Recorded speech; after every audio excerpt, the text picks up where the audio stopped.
Voici ce que l'intubation en séquence rapide. L'altération des voies respiratoires peut entraîner la mort d'un patient. Par conséquent, l'intubation en séquence rapide peut être la clé pour sauver de nombreuses vies. L'intubation en séquence rapide se réfère à une intubation orotrachéale. On la réalise généralement dans le service des urgences. Cependant, pour réussir, il est nécessaire de suivre une série d'étapes dans un certain ordre qui, si elles sont omises, peuvent mettre la vie du patient en danger. Comme l'indique une étude, pour le médecin spécialiste en médecine d'urgence, la gestion des voies respiratoires dans les unités de soins préhospitaliers et les services d'urgence constitue un élément fondamental de ses compétences de base. Par conséquent, il est essentiel que les médecins sachent comment effectuer une induction à séquence rapide pour réduire le risque d'aspiration pulmonaire que peuvent présenter certains patients. Quand l'intubation en séquence rapide est-elle effectuée? L'intubation en séquence rapide se produit lorsqu'un patient arrive à la salle d'urgence avec un risque imminent de défaillance ventilatoire. Une évaluation rapide et agile empêchera ce risque, si tant est que cette procédure soit effectuée avec précision. Les conséquences d'une intubation en séquence rapide peuvent aller de l'hypoxémie à la survenue de lésions des voies respiratoires lors de l'insertion du tube orotrachéal. Par conséquent, rester calme et être clair sur les étapes à suivre est très important. Bien que dans certains cas, on ne sache pas vraiment à quel moment une intubation orotrachéale doit être effectuée, lorsqu'il est soupçonné que le patient ne sera pas en mesure de maintenir les voies respiratoires ouvertes, les médecins devront l'intuber. Cependant, les symptômes suivants peuvent être pris en compte, ce qui peut indiquer clairement la nécessité d'une intubation en séquence rapide. Hématome enflé dans le cou, traumatisme thoracique avec hypotension, brûlures étendues, obstruction des voies respiratoires, arrêt cardiaque. Si, en plus de tout cela, le patient est agité car il ne peut pas respirer normalement et nécessite une sédation immédiate, l'intubation en séquence rapide doit être pratiquée dès que possible. Bonne façon de procéder. Pour réussir une intubation, il faut suivre une série d'étapes à effectuer de manière agile, rapide et précise.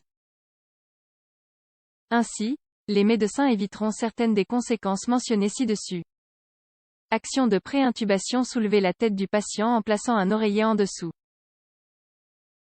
Soulever la mâchoire en la poussant vers le haut et en avant. Retirer tout corps étranger de la cavité oropharyngée. Aspirer toutes les sécrétions, sang, vomissures. Manœuvre d'intubation en séquence rapide: tenir le laryngoscope d'une main et l'insérer dans le coin de la bouche, en déplaçant la langue et en le déplaçant vers l'avant et le haut. Placer la pointe de cet instrument dans l'épiglotte. Pour réduire le risque d'aspiration ou de régurgitation, un autre professionnel doit effectuer la manœuvre de Selig. Cette manœuvre se fera pendant la durée de l'intubation. Si la glotte ou les cordes vocales ne sont pas visibles, une autre personne doit exécuter la manœuvre Burke pour l'exposer. Cela permettra d'introduire correctement le laryngoscope et d'éviter de blesser les voies respiratoires. Lorsque le tube est correctement inséré, le laryngoscope est retiré sans déplacer le tube. Les spécialistes fixeront et connecteront ce tube à la source d'oxygène. Bien que nous ayons recommandé les manœuvres de Selig et de Burke, elles ne devraient jamais être effectuées si le patient souffre d'un traumatisme ou si un corps étranger se trouve dans la trachée. Il est nécessaire d'en tenir compte. Médicaments pour l'intubation en séquence rapide. En général, la réalisation de l'intubation en séquence rapide ne nécessite pas le recours à des médicaments. Cependant, il existe des cas dans lesquels, sans l'administration de ces médicaments, il serait impossible d'intuber le patient. S'ils sont face à un patient agité, les médecins doivent lui administrer un médicament sédatif. Dans d'autres cas, si une douleur intense se présente chez le patient, il doit recevoir un analgésique en plus du sédatif. Il existe peu de circonstances dans lesquelles les médecins d'urgence doivent fournir au patient un micro-relaxant. Ceci est essentiel lorsque le tube ne peut pas traverser la trachée à cause de la tension. Comme nous l'avons vu, l'intubation est une procédure que tous les professionnels du service des urgences doivent savoir effectuer de la bonne manière afin d'endommager le moins possible les voies respiratoires.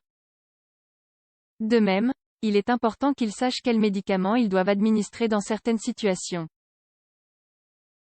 Sans aucun doute, nous pourrions considérer l'intubation en séquence rapide comme une mesure de premier secours essentielle.